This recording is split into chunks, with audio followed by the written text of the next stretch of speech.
Guys, welcome back to the channel. ಮೊದಲನೇದಾಗಿ ನಮ್ಮ John ಸಿನಾ ಅವರ ಬಗ್ಗೆ ಮಾತಾಡೋದಾದ್ರೆ, ಜಾನ್ ಸಿನಾ ಅವರ ಬಳಿ ಉಳಿದಿರ್ತಕ್ಕಂಥದ್ದು ಇನ್ನು ಕೇವಲ 5 ಡೇಟ್ಸ್ಗಳು ಮಾತ್ರ. ಅಂಡ್ 5 ಡೇಟ್ಸ್ ಅಲ್ಲಿ ಕ್ರೌನ್ ಜ್ಯುವೆಲ್ ಅಲ್ಲಿ ನಮ್ಮ ಜಾನ್ ಸಿನಾ ಅವರು ಎಜೆ ಸ್ಟೈಲ್ ಅವರನ್ನ ಫೇಸ್ ಮಾಡ್ತಾರೆ. ಅಂಡ್ ಕ್ರೌನ್ ಜ್ಯುವೆಲ್ ಮುಗಿದ ಮೇಲೆ ನಮ್ಮ ಜಾನ್ ಸಿನಾ ಅವರ ಬಳಿ ಉಳಿದಿರೋದು 4 ಡೇಟ್ಸ್ಗಳು ಮಾತ್ರ.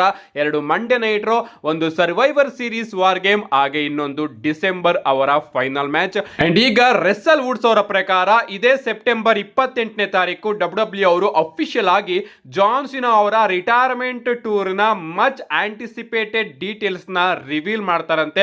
ಗೊತ್ತಿಲ್ಲ ಅಂತ ಏನು ವಿಚಾರನ ರಿವೀಲ್ ಮಾಡ್ತಾರೆ ಅಂತ ಯಾರಿಗ ಗೊತ್ತು. ನಮ್ಮ ಜಾನ್ ಸಿನಾ ಅವರ ಫೈನಲ್ ಅಪೋನೆಂಟ್ ನ ಡಬ್ಲ್ಯೂ ಅವರು ಅಫಿಷಿಯಲ್ ಆಗಿ ಅನೌನ್ಸ್ ಮಾಡಬಹುದು ಇದೇ ಸೆಪ್ಟೆಂಬರ್ 28ನೇ ತಾರೀಕು. ಒಟ್ಟಿನಲ್ಲಿ ಡಬ್ಲ್ಯೂ ಅವರು ಜಾನ್ ಸಿನಾ ಅವರ ಪರವಾಗಿ ಏನೋ ಒಂದು ವಿಚಾರನ, ಏನೋ ಒಂದು ಇಂಟ್ರೆಸ್ಟಿಂಗ್ ಡೀಟೇಲ್ಸ್ ನ ಅಫಿಷಿಯಲ್ ಆಗಿ ಅನೌನ್ಸ್ ಮಾಡೋದಕ್ಕೆ ರೆಡಿ ಆಗ್ತಾ ಇದಾರಂತೆ. ಕಾದ್ ನೋಡೋಣ ಗಾಯ್ಸ್, ಸೆಪ್ಟೆಂಬರ್ 28ನೇ ತಾರೀಕು ಅಂತ ಏನು ವಿಚಾರ ನಮಗೆ ನೋಡೋದಕ್ಕೆ ಸಿಗುತ್ತೆ ಅಂತ. ನೆಕ್ಸ್ಟ್ ಅಪ್ಡೇಟ್ ಕಡೆ ಬರೋದಾದ್ರೆ, ಇದಿರ್ತಕ್ಕಂಥದ್ದು ನಮ್ಮ ಬೀಸ್ಟ್ ಬ್ರಾಕ್ ಲೆಸ್ನರ್ ಅವರ ಬಗ್ಗೆ. ನಿಮಗೆ ಗೊತ್ತಿರಬಹುದು, ಬ್ರಾಕ್ ಲೆಸ್ನರ್ ಹಾಗೆ ಪಾಲ್ ಎಮಿನ್ ಅವರ ರಿಯೂನಿಯನ್ ಆಗಾಗ ನಮಗೆ ನೋಡೋದಕ್ಕೆ ಸಿಗ್ತಾ ಇದೆ. ಅಂಡ್ ಪ್ರಾಬಬ್ಲಿ ಇದೆಲ್ಲದೂ ಕೂಡ ಸರ್ವೈವರ್ ಸೀರೀಸ್ ವಾರ್ ಗೇಮ್ ಗೆ ಸೆಟಪ್ ಆಗ್ತಾ ಇದೆ ಅಂತ ರೀಸೆಂಟ್ ಆಗಿ ಒಂದು ವಿಡಿಯೋದಲ್ಲಿ ನಾನು ನಿಮಗೆ ತಿಳಿಸ್ಕೊಟ್ಟಿದ್ದೆ. ಅಂಡ್ ಈಗ ನಮ್ಮ ಪಾಲ್ ಎಮಿನ್ ಅವರೇ ಅದನ್ನ ರಿವೀಲ್ ಮಾಡಿದ್ದಾರೆ. ರೀಸೆಂಟ್ ಆಗಿ ನಮ್ಮ ಪಾಲ್ ಎಮಿನ್ ಅವರು ತನ್ನ ಇನ್ಸ್ಟಾಗ್ರಾಮ್ ಅಲ್ಲಿ ಈ ಒಂದು ಫೋಟೋನ ಅಪ್ಲೋಡ್ ಮಾಡಿದ್ದಾರೆ. ನೀವು ಇಲ್ಲಿ ನೋಡ್ತಾ ಇರಬಹುದು. ಈ ಒಂದು ಫೋಟೋದಲ್ಲಿ ದ ವಿಷನ್ ಅಂತ ಇದೆ, ಬ್ರಾನ್ ಬ್ರೇಕರ್ ಇದ್ದಾರೆ, ಬ್ರಾನ್ಸನ್ ರೀಡ್ ಇದ್ದಾರೆ, ಸೆತ್ ರಾಲಿನ್ಸ್ ಇದ್ದಾರೆ, ಅಂಡ್ ಬೆಕ್ಕಿ ಲಿಂಚ್ ಅವರ ಕಣ್ಣುಗಳಿದೆ. ಅಂಡ್ ಹಿಂದಗಡೆ ನಮ್ಮ ಬೀಸ್ಟ್ ಬ್ರಾಕ್ ಲೆಸ್ನರ್ ಅವರು ಇದ್ದಾರೆ. ಅಂಡ್ ನಮ್ಮ ಪಾಲ್ ಎಮಿನ್ ಅವರು ಸೆಂಟರ್ ಅಲ್ಲಿ ಇದ್ದು want to know the dark secret behind the scene ಅಂತ ಒಂದು ಕ್ವಶನ್ ಮಾರ್ಕ್ ನ ಹಾಕಿದ್ದಾರೆ. ಸೊ ಇದೆಲ್ಲದೂ ಕೂಡ ನಮಗೆ ಗೊತ್ತಾಗ್ತಾ ಇರೋ ಹಾಗೆ ಸರ್ವೈವರ್ ಸೀರೀಸ್ ವಾರ್ ಗೇಮ್ ಗೆನೆ ಸೆಟಪ್ ಆಗ್ತಾ ಇರೋದು.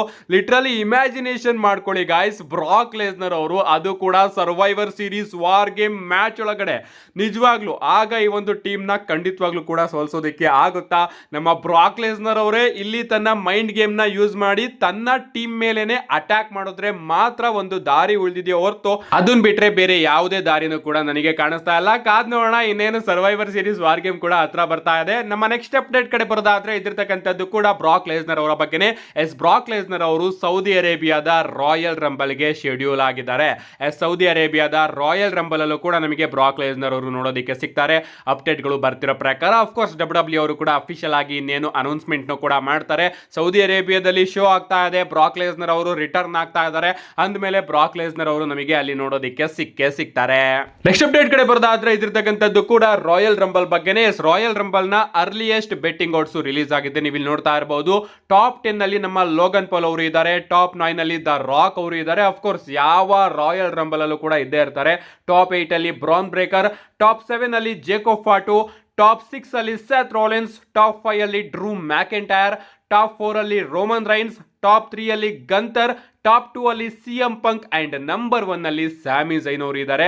ಸೊ ಸೌದಿ ಅರೇಬಿಯಾದಲ್ಲಿ ರಾಯಲ್ ರಂಬಲ್ ಆಗ್ತಾ ಇರೋ ಕಾರಣ ಸ್ಯಾಮಿ ಝೈನ್ ಅವರು ವಿನ್ ಆಗಬಹುದು ಅಂತ ಬೆಟ್ಟಿಂಗ್ ಓಡ್ಸು ನಂಬರ್ 1 ಅಲ್ಲಿ ಸ್ಯಾಮಿ ಝೈನ್ ಅವ್ರನ್ನ ಪ್ರಿಫರ್ ಮಾಡ್ತಾ ಇದೆ. ಅಷ್ಟೇ ಅಲ್ಲ ಗಾಯ್ಸ್, ಸ್ಯಾಮಿ ಝೈನ್ ಅವ್ರನ್ನ ಡಬ್ಲ್ಯೂ ಅವರು ಅದೇ ರೀತಿ ಬುಕ್ ಮಾಡ್ತಾ ಇದ್ದಾರೆ ಅಂಡರ್ ಡಾಗ್ ಆಗಿ ಅಂತ. ಸೊ ಕಳೆದ ವರ್ಷ ಯಾವ ರೀತಿ ರಾಯಲ್ ರಂಬಲ್ ಜೇ ಊಸೋ ಅವರು ಗೆಲ್ಲೋದ್ರ ಪ್ರಕಾರ ರಿಯೂಂಡ್ ಆಯ್ತು, ಈ ವರ್ಷನೂ ಕೂಡ ಪ್ರಾಬಬ್ಲಿ ಸ್ಯಾಮಿ ಝೈನ್ ಅವರು ಸೌದಿ ಅರೇಬಿಯಾದಲ್ಲಿ ಅನ್ಡಿಫೀಟೆಡ್ ಆಗಿದ್ದಾರೆ. ಅಂಡ್ ಅದೇ ರೀತಿ ಅವ್ರನ್ನ ಗೆಲ್ಸೋದ್ರ ಮುಖಾಂತರ ಆ ಒಂದು ರಾಯಲ್ ರಂಬಲ್ ಕೂಡ ಡಬ್ಲ್ಯೂ ಅವರು ರಿಯೂಂಡ್ ಮಾಡಬಹುದು. ನಿಮ್ಗೆ ಅನ್ಸುತ್ತೆ ಇದ್ರ ಬಗ್ಗೆ ನಿಮ್ಮ ಅನಿಸಿಕೆ ನಾ ಕಮೆಂಟ್ ಮಾಡಿ. ನೆಕ್ಸ್ಟ್ ಅಪ್ಡೇಟ್ ಕಡೆ ಬರೋದಾದ್ರೆ, ಇದಿರ್ತಕ್ಕಂಥದ್ದು ನಮ್ಮ MVP ಬಗ್ಗೆ. ರೀಸೆಂಟ್ ಆಗಿ ನಮ್ಮ MVP ಅವರು ಟ್ರಿಪಲ್ ಎಚ್ ಅವರ ಬಗ್ಗೆ ಹಾಗೆ ಹೀಗೆ ಏನೇನೋ ಕೆಟ್ಟದಾಗಿ ಕಮೆಂಟ್ ನ ಮಾಡ್ತಾ ಇದ್ರು, ಅವರು ರೇಸಿಸ್ಟ್ ಹಾಗೆ ಹೀಗೆ ಅಂತ. ಅಂಡ್ ಈಗ ಮತ್ತೊಮ್ಮೆ ಅದೇ ರೀತಿ ಕಮೆಂಟ್ ನ ಮಾಡಿದ್ದಾರೆ. ಅವ್ರು ಹೇಳ್ತಾರೆ, ನಾನು ಇಷ್ಟು ವರ್ಷ ಟ್ರಿಪಲ್ ಎಚ್ ಅವರ ಬಗ್ಗೆ ಏನೇನು ಕಮೆಂಟ್ ಗಳನ್ನ ಮಾಡಿದಿನೋ ಅದೆಲ್ಲದೂ ಕೂಡ ನಿಜ. ಅಂಡ್ ಟ್ರಿಪಲ್ ಎಚ್ ಅವ್ರನ್ನ ನಾನು ಯಾವತ್ತೂ ಕೂಡ ಹತ್ರ ಸೇರಿಸೋದಿಲ್ಲ, ಅವ್ರನ್ನ ನಾನು ಯಾವತ್ತೂ ಕೂಡ ದ್ವೇಷ ಮಾಡ್ತಾನೆ ಇರ್ತೀನಿ. ನಾನು ಯಾಕೆ ಅವ್ರನ್ನ ದ್ವೇಷ ಮಾಡ್ತಾ ಇದ್ದೀನಿ ಅಂತ ಕಾರಣ ಏನಾದರೂ ನಿಮಗೆ ಗೊತ್ತಾದ್ರೆ ನೀವು ಕೂಡ ಟ್ರಿಪಲ್ ಎಚ್ ಅವ್ರನ್ನ ದ್ವೇಷ ಮಾಡೋದಕ್ಕೆ ಶುರು ಮಾಡ್ತೀರಾ ಅಂತ ನಮ್ಮ MVP ಅವರು ಹೇಳಿದ್ದಾರೆ. ನಿಜವಾಗ್ಲೂ ಅದೇನು ವಿಚಾರ ಅಂತ ಹೇಳಿದ್ರೆ ಎಲ್ಲರಿಗೂ ಕೂಡ ಒಂದು ಕ್ಲಾರಿಟಿ ಸಿಗುತ್ತೆ. ನಾನು ಅವ್ರನ್ನ ದ್ವೇಷ ಮಾಡ್ತಾ ಇದ್ದೀನಿ, ಅದು ಯಾಕೆ ಅಂತ ನಿಮಗೆ ಗೊತ್ತಾಗೋದಿಲ್ಲ. ಗೊತ್ತಾದ್ರೆ ನೀವು ಕೂಡ ದ್ವೇಷ ಮಾಡ್ತೀರಾ ಅಂತ ಯಾಕೆ ಈ ರೀತಿ ಸುದ್ದಿ ಬಳಸಿ ಮಾತಾಡಬೇಕು ಅಲ್ವಾ? ಡೈರೆಕ್ಟ್ ಆಗಿ ಹೇಳ್ಬಿಡ್ಬೋದಲ್ಲ. ನಮ್ಮ ನೆಕ್ಸ್ಟ್ ಅಂಡ್ ಫೈನಲ್ ಅಪ್ಡೇಟ್ ಕಡೆ ಬರೋದಾದ್ರೆ ಇದಿರ್ತಕ್ಕಂಥದ್ದು ನಾಳೆಯ ಸ್ಮ್ಯಾಕ್ ಡೌನ್ ಬಗ್ಗೆ. ನಾಳೆ ಸ್ಮ್ಯಾಕ್ ಡೌನ್ ಕೂಡ ಒಂದು ನಾರ್ಮಲ್ ಸ್ಮ್ಯಾಕ್ ಡೌನ್ ಅಂತ ಅನಿಸ್ತಾ ಇದೆ, ಯಾಕಂದ್ರೆ ಆ ರೀತಿಯ ವಿಚಾರಗಳನ್ನ ಡಬ್ಲ್ಯೂ ಅವರು ನಾಳೆ ಸ್ಮ್ಯಾಕ್ ಡೌನ್ ಗೆ ಅಫಿಷಿಯಲ್ ಆಗಿ ಕನ್ಫರ್ಮ್ ಮಾಡಿದ್ದಾರೆ. ಮೊದಲನೇದಾಗಿ ನಮಗೆ ನಾಳೆ ಸ್ಮ್ಯಾಕ್ ಡೌನ್ ಅಲ್ಲಿ ಒಂದು ಟ್ಯಾಗ್ ಟೀಮ್ ಮ್ಯಾಚ್ ನೋಡೋದಕ್ಕೆ ಸಿಗ್ತಾ ಇದೆ.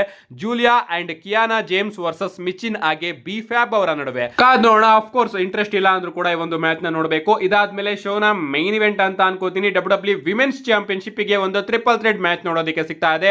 Stephanie Stratton versus Nia Jax versus Jade Cargill ಅವರ ನಡುವೆ. ಮಂಡೇ ನೈಟ್ ರಾಲ್ ಕೂಡ ವಿಮೆನ್ಸ್ ಸೆಗ್ಮೆಂಟ್ ಹಾಗೆ ಮ್ಯಾಚ್ ಮೈನ್ ಇವೆಂಟ್ ಅಲ್ಲಿ ಇತ್ತು ಅಂಡ್ ಸ್ಮ್ಯಾಕ್ ಡೌನ್ ಅಲ್ಲೂ ಕೂಡ ಅದೇ ರಿಪೀಟ್ ಆಗ್ತಾ ಇದೆ. ಬಟ್ ಈ ಬಾರಿ ಸ್ಮ್ಯಾಕ್ ಡೌನ್ ಅಲ್ಲಿ ವಿಮೆನ್ಸ್ ಚಾಂಪಿಯನ್ಶಿಪ್ ಕೂಡ ಆನ್ ದ ಲೈನ್ ಇದೆ. ಈ ಒಂದು ಮ್ಯಾಚ್ ನ ನೋಡೋದಕ್ಕೆ ನಾನಂತೂ ತುಂಬಾನೇ ಕಾಯ್ತಾ ಇದ್ದೀನಿ. ಇದಲ್ದಲೆ ನಮಗೆ ಕೋಡಿ ರೋಡ್ಸ್ ಅವರು ಕೂಡ ನಾಳೆ ಸ್ಮ್ಯಾಕ್ ಡೌನ್ ನಲ್ಲಿ ನೋಡೋದಕ್ಕೆ ಸಿಗ್ತಾರೆ. ಇಷ್ಟು ವಿಚಾರಗಳು ಕೂಡ ನಮಗೆ ನಾಳೆ ಸ್ಮ್ಯಾಕ್ ಡೌನ್ ನಲ್ಲಿ ನೋಡೋದಕ್ಕೆ ಸಿಗುತ್ತೆ. ಯಾರು ಕೂಡ ಮಿಸ್ ಮಾಡ್ಕೊಳ್ಳೋದಕ್ಕೆ ಹೋಗಬೇಡಿ ಅಂತ ಹೇಳೋದಕ್ಕೆ ಹೋಗೋದಿಲ್ಲ, ಯಾಕಂದ್ರೆ ಸ್ಮ್ಯಾಕ್ ಡೌನ್ ಅಷ್ಟೊಂದೇನು ಇಂಟ್ರೆಸ್ಟಿಂಗ್ ಆಗಿ ಕಾಣಿಸ್ತಾ ಇಲ್ಲ. ಮಿಸ್ ಮಾಡ್ಕೊಂಡ್ರು ಕೂಡ ಅಫ್ಕೋರ್ಸ್ ನನ್ನ ಚಾನಲ್ ಅಲ್ಲಿ ನಾನು ಮಿಸ್ ಮಾಡ್ಕೊಳ್ದಂಗೆ ವಿಡಿಯೋನ ಅಪ್ಲೋಡ್ ಮಾಡ್ತೀನಿ, ಅದು ನಿಮ್ಗೆ ಗೊತ್ತೇ ಇರಬಹುದು.